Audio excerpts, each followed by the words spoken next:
এখন এসছি ড্যানফোর্থ বাঙালি অধ্যুষিত একটা এলাকা। এখানে মূলত বাঙালিদের আনাগোনা, অধিকাংশ দোকানই হচ্ছে বাঙালিদের।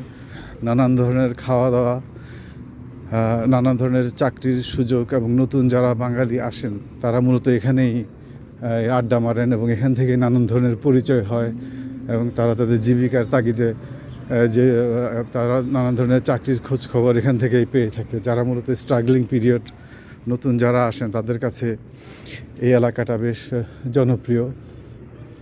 এখানে একটা সারদা ফ্যাশন দেখতে পাচ্ছি আমি।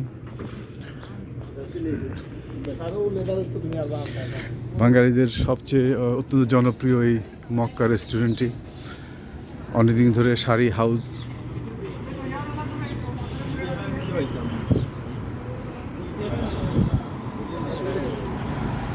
নিশিতা ফার্ম হাউস, এটাও বাংলাদেশের, তারা এটা ওন করে।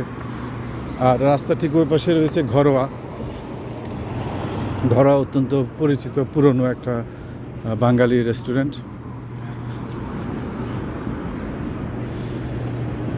দেখতে পাচ্ছেন আশপাশে সবাই মূলত বাঙালি।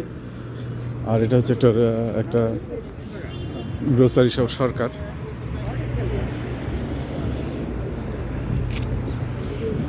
অত্যন্ত পুরনো একটা গ্রোসারি স্টোর।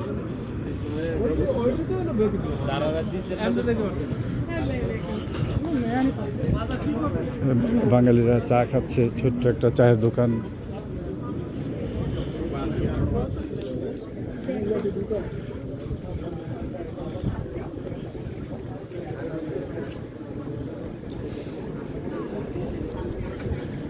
এই ড্যানফোর্থের এই জায়গাটা সবসময় অত্যন্ত জমজমাট থাকে। বাঙালিরা সবাই আসেন এখানে আড্ডা মারতে, ছবি তুলতে, কথা বলতে।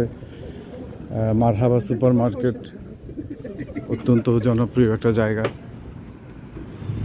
সামনে বসে হয়তো ঝালমুড়ি, চটপটি এসব বিক্রি করছেন একজন।